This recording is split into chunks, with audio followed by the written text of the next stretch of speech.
그 월급에 잠이 와?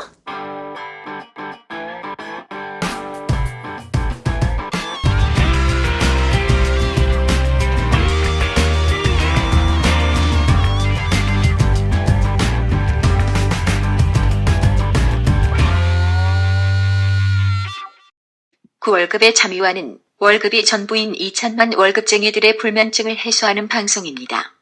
안녕하세요. 반갑습니다. 그 월급에도 잠이 오게 하는 방송 머니스토리TV 뭉치 양승민입니다. 예, 반갑습니다. 이찬구입니다. 네, 오늘은 이제 한중일 삼국의 데칼코마니 2탄 5년 후 한국, 일본을 통해서 본다. 자, 두 번째 시간입니다. 오늘 또 사부님 모시고 좋은 얘기 듣도록 하겠습니다. 네. 예, 우리가 텔레비전을 요즘 틀면은 온통 요리 프로그램이 뭐 상당히 많은 그런 시간들을 차지하고 있는 것 같습니다. 그렇죠. 네. 최근 한국에서는 이런 국방이 대세인 것 같은데요. 한 20여 년 전에 일본을 한번 또 보면요. 일본도 한 20여 년 전부터 해서 이런 국방이 대세를 이뤘었거든요. 네네. 예, 오늘은 이 부분과 관련된 내용을 가지고 투자의 어떤 아이디어를 찾을 것인가 라고 하는 걸 한번 살펴보도록 하겠습니다. 네, 재밌겠다. 그 예전에 우리 국방 프로그램이 비슷한 것 같지만 조금씩 변화를 봐왔는데요. 예전에는 먹어보고 소개하는 프로그램, 즉 찾아가서 명소 집에 가서 먹고 야 참 여기 좋으니까 여기 가서 한번 먹어봐라 이런 프로그램, 식신 로드 이런 프로그램이었었죠. 그렇지. 예, 네. 그러던 프로그램이 시간이 조금 지나니까 특화된 식재료로 요리 대결을 하고 그리고 그 요리 대결 이게 이제 그 아주 고급 요리집이에요. 그러니까 아주 특화된 식재료이기 때문에 그래서 이 먹어보고 요리하고 그 요리를 하는 고급 식당을 소개하는 이런 프로그램이 그 다음에 줄을 이루다가 최근에는 아주 주변에서 쉽게 볼 수 있는 재료들 또는 바로 집에 있는 냉장고를 바로 열었을 때 있는 그런 식재료를 가지고 요리 경쟁을 하는 그런 프로그램으로 지금 이게 쭉 이제 이 변화가 되고 있는데요. 네네. 이게 일본의 모습하고 너무나 유사하거든요. 최근에 이제 집밥 백선생 냉장고 부탁에 이런 프로죠. 말씀하시는 거는. 네. 예, 그렇습니다. 네. 예, 그래서 이런 국방이 일시적 유행이 아닌 새로 창출되는 문화적 트렌드인데 네. 이런 문화적 트렌드를 심리학자들, 경제학자들이 한번 쭉 왜 이런 현상들이 유행하고 있느냐 분석을 한번 해보니까요.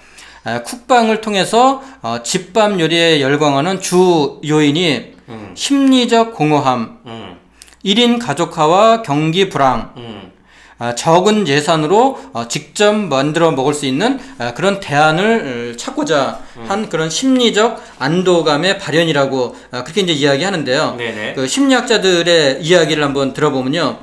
굉장히 요즘 경기도 어렵고 그 다음에 그 1인 가족에 따라서 여러 가지 스트레스들이 많이 쌓이니까 그 스트레스를 음식을 먹으면서 해소를 해 가는데요. 네. 음식을 먹으면은 세토토닌이 분비가 되는데 네. 이 세토토닌이 스트레스를 완화하는 그런 호르몬이라고 이렇게 이야기합니다. 네네. 여기에다가 예전 같은 경우에는 아까 국방에서도 말씀드렸듯이 고급 음식점 또는 밖에 나가서 내가 요리를 사 먹는 그런 거를 통해서 스트레스를 해소했는데 요즘 경기가 어렵고 주머니 사정이 어렵다 보니까 소득 감소에 따라서 직접 요리를 해서 그래서 씹는 욕구를 충족시키면서 얇아진 지갑을 고려하는 심리적인 현상이 요즘 국방이 대세를 이루는 그런 이유다라고 이렇게 심리학자들이 해석을 하고 있습니다. 네.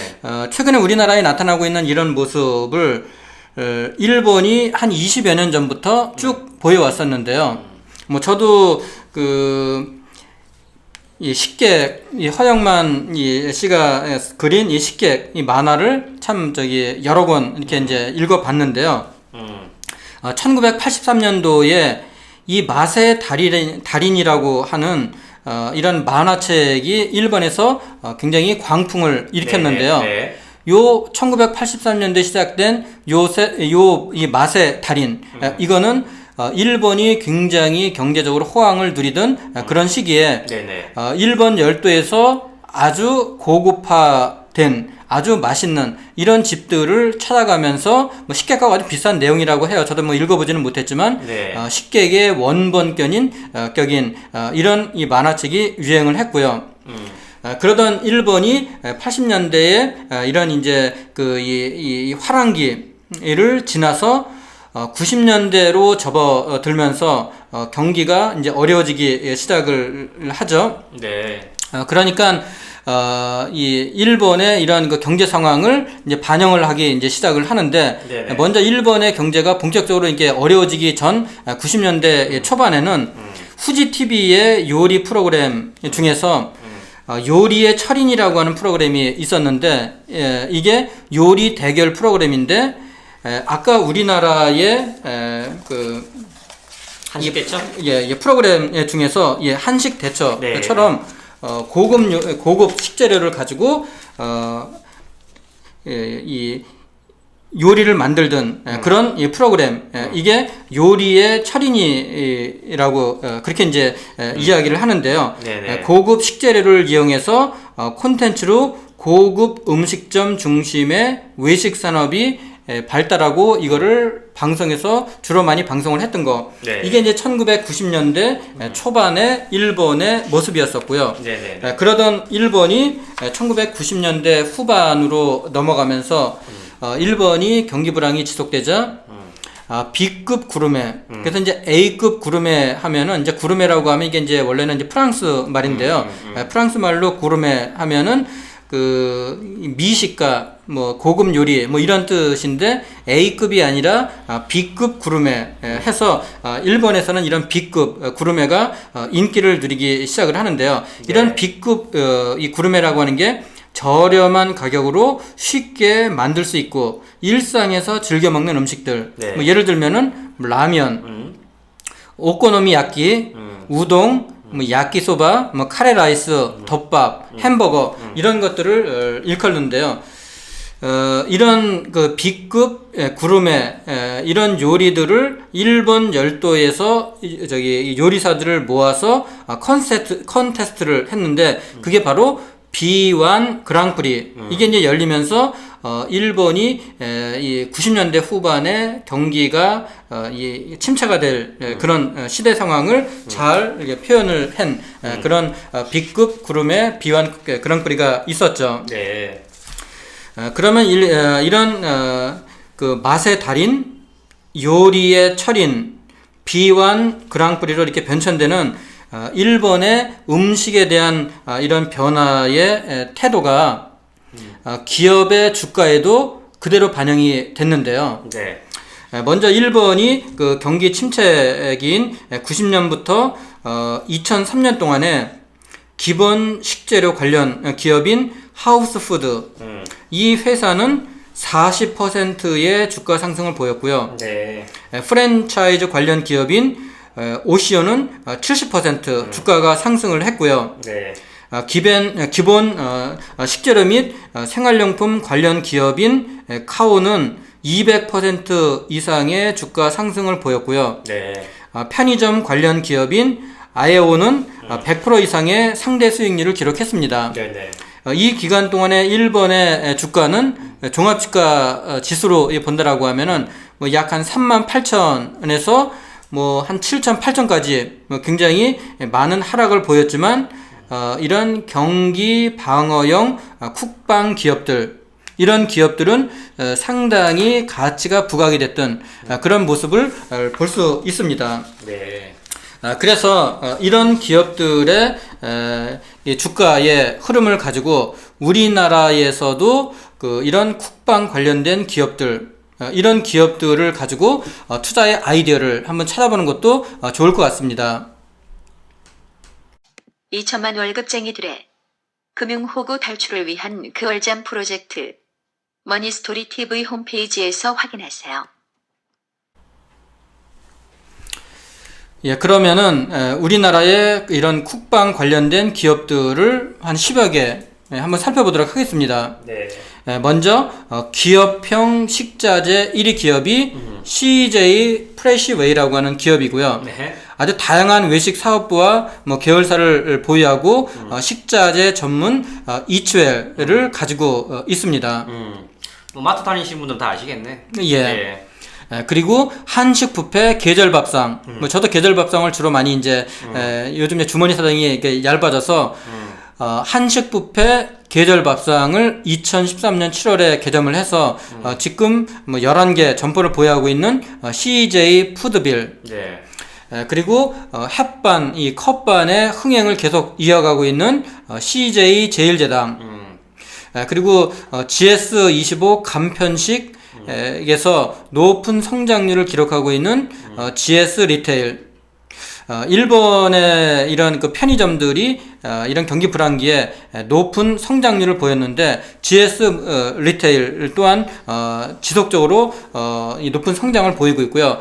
그리고 또 BGF 리테일은 매장 내에 아침 식사 상품 전용 진열 공간인 모닝존을 구성을 해서 뭐 김치찜, 매운 갈비찜, 뭐 이런 찜 요리를 출시를 해서 이 혼자 살고 있는 그런 젊은 분들한테 아주 인기를 끌고 있다고 이렇게 하는데요. 네. 이런 BGF 리테일 여기도 좀 한번 관심을 가질만 하고요.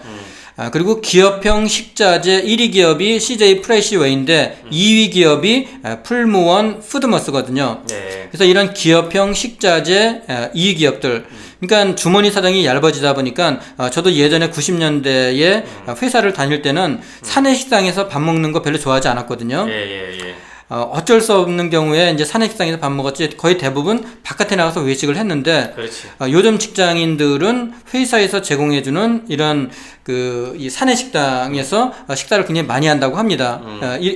그래서 이런 기업형 식자재 기업인 풀무원 푸드머스 이런 기업도 상당히 관심을 가질만 하고요. 네. 그리고 종합식품 브랜드 선수라고 하는 이 브랜드를 런칭을 해서 가정용 식자재 시장을 확장하고 있는 그 예전에 주식회사 LG였던 아워홈. 여기도 최근에 매출이 지속적으로 증가를 하고 있고요. 네. 이런 쿡방 프로그램이 방송되고 나면은 실제 이런 편의점들에 가보면은 이런 그 식자재가 금방 동이 나버린다라고 하는 네. 그런 이야기들이 지금 이제 들리고 있죠. 네. 그리고 웰스토리, 프레스트 뭐 이런 다양한 PB 상품들, 그리고 B2B 브랜드 웰체, 그리고 B2C 브랜드 행복한 잎을 출시한 삼성 에버랜드. 이 삼성 에버랜드가 지금은 이제 삼성물산으로 이제 흡수 합병이 이제 됐지만 이런 관점에서 이 삼성물산도 한번 관심을 가질만 하고요. 네. 그리고 한식 뷔페가 요즘 저가형 한식 뷔페 굉장히 많이 출시가 되고 있는데 저가형 한식 뷔페 중에서 올반을 출시를 하고 있는 신세계 푸드. 여기도 상당히 이제 좀 관심을 가질만 하고요. 그리고 국내 최대의 식자재 전문 물류센터를 보유하고 있는 동원의 홈푸드. 그리고 식자재 유통 계열사인 현대 HNS와 합병을 해서 회사 규모를 굉장히 이제 키운 현대 그린푸드. 갤러리 백화점 유통업체로서 한화 리조트 레저.